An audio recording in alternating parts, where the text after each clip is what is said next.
Hi everyone, welcome to the first video in the training series, The Peaceful Path to Your Life's Purpose. I'm going to jump right in because we've got a lot to cover. Now, in this process, you might hear me jumping back and forth between life's purpose and soul's purpose. What we're talking about is the work we've been divinely appointed to do. It's what's in our DNA, and what I mean by that is our divine and natural abundance. And everyone is born with these divinely given gifts, and then, of course, what happens is pesky things like mortgages and adulthood take center stage, and our gifts never go away, but they are buried deep by obligation, and we begin to live the life that we think is required rather than the life that speaks to our soul. So I can tell you that one of the biggest peace disruptors is the realization that life is short and that we are living a life that is not in line with our life's purpose. It is frustrating and stressful and even depressing for a lot of people, when really the journey to your soul's work should be full of joy and peace and even relief.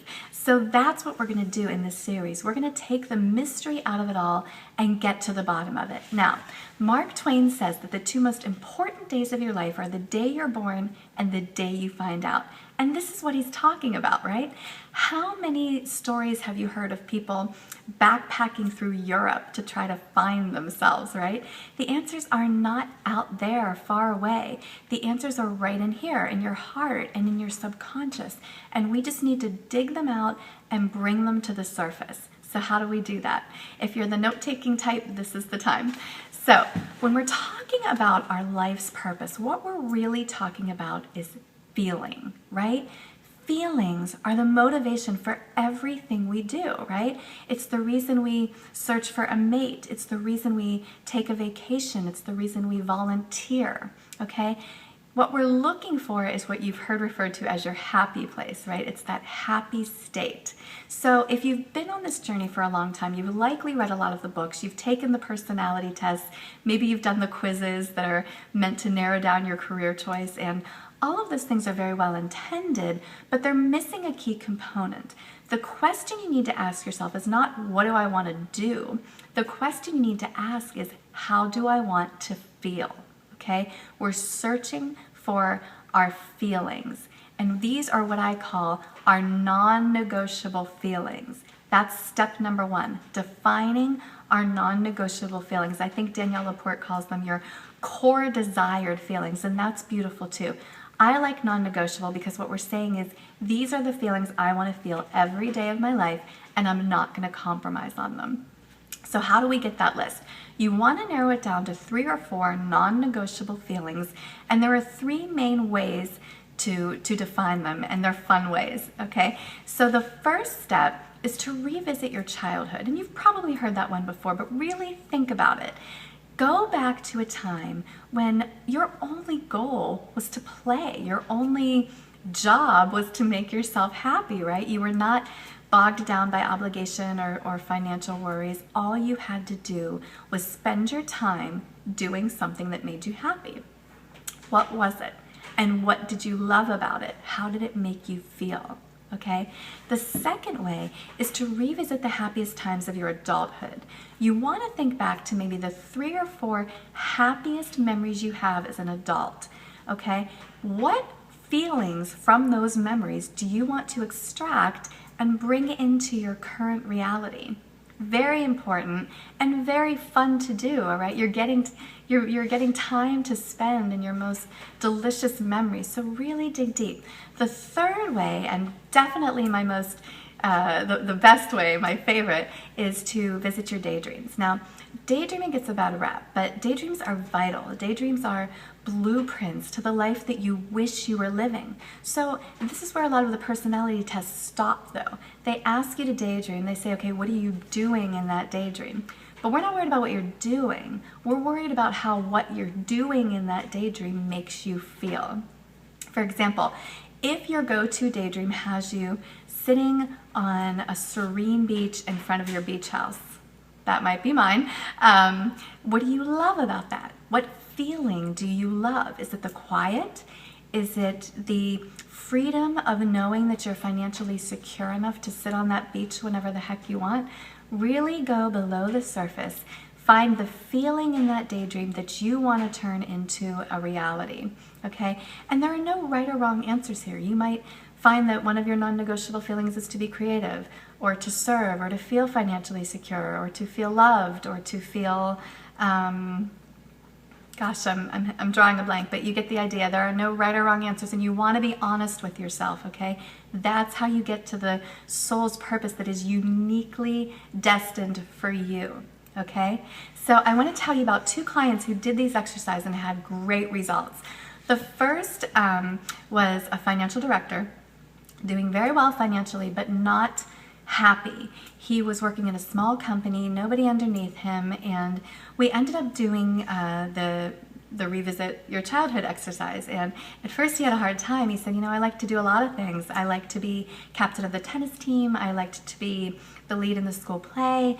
And what we determined was that his non-negotiable feeling that he seemed to have a common thread throughout was that he liked the feeling of being in a leadership position. He liked people looking to him for guidance, and he liked to feel that he was inspiring to others. So, long story short, he ended up finding a new position as an operations director for a much larger company. 200 people under him this time, all looking to him for guidance, and he thrived. Because what happens when you work in your flow in conjunction with those non-negotiable feelings, the abundance naturally flows to you. He got creative. He was making 6 figures. He met his wife.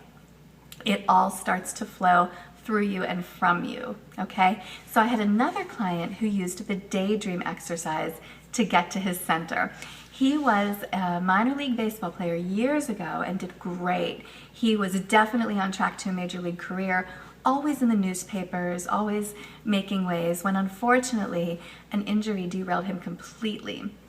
And even though years had passed, he never felt that he had filled that void. Okay, so we did the daydream exercise, and of course that daydream had to do with baseball.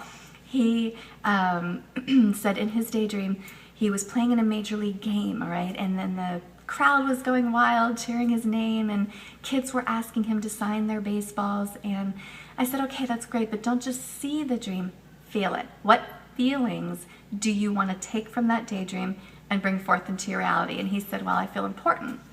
That's a good one. He said, I feel recognized for my talents. Another good one. And then finally he said, I feel that I'm inspiring those young kids that are in the stands watching me. Those are great, right? So, long story short, he found a job as the head coach of a Little League team in the evenings. And it worked. It filled the void. He felt fantastic. He felt important because he was the head coach. He felt recognized for his talents. Everyone knew his past and wanted to be on his team. And he felt that he was inspiring young kids. He was bombarded with emails from parents saying, thank you. You changed my son. You made him confident. You've taught him the game. You've brought his skills forth. So it really filled that void. He found a way to bring his non-negotiables into his daily life in the form of volunteer work. So that's an important distinction. In the first example I gave with the financial director, he found his soul's work in the form of a new job. This last example I gave, however, came in the form of volunteer work. This is where a lot of people get stuck, okay? They get stuck on the hamster wheel because they keep thinking that their soul's purpose, their life's purpose, has to be what also makes them money. And that's not necessarily true. It can be, but it doesn't have to be. Your goal is to define those non-negotiables and find a way to bring them into your life every day. Nowhere is it written that that has to be from 9 to 5, right? So let's recap for a sec. Your soul's purpose is not something you go out and do. It's how you live and what you give. Step 1 is to define your non-negotiable feelings. You do that by revisiting your childhood, revisiting the happiest memories of your adulthood, and getting deep and delicious with your daydreams, right? So another important distinction, last one that I want to make, is once you are in the flow of your soul's purpose, all of your non-negotiable feelings will be met. They have to be, or you won't sustain that feeling. And I'm going to share with you a personal story what happens when they're not. I had always wanted to start a fashion magazine. So I did. I launched a digital fashion magazine called Front Row Monthly. It did very well. Within a week, I had a full staff.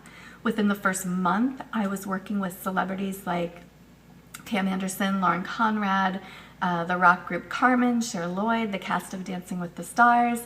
I was invited to New York Fashion Week. I was invited to red carpet events. I should have been on cloud nine. This was a dream for years, and it spoke to a lot of my non-negotiables. I was being creative, which was one of mine. I was being nurturing by taking care of my staff, and I was serving in the form of valuable content, but I was miserable. And for the longest time, I couldn't figure it out. But I realized that it was not speaking to my most significant non-negotiable, which was to be an awesome and present mother to my 3 babies. So what was happening is every time I had an event to go to or a fashion show or whatever, I was missing bedtimes, I was missing baseball games, and I felt awful. So any good I might have felt was being canceled out by guilt and exhaustion and anxiety. So that's how you know. Remember, your soul's work will speak to all of your non-negotiable feelings. You will be at peace and you will be in joy, okay? So how do you know that you're on the right track? Join me for the next video. We're gonna take that list of non-negotiables that you make and we're gonna weigh it against what I like to call the gold standard. I'll see you then.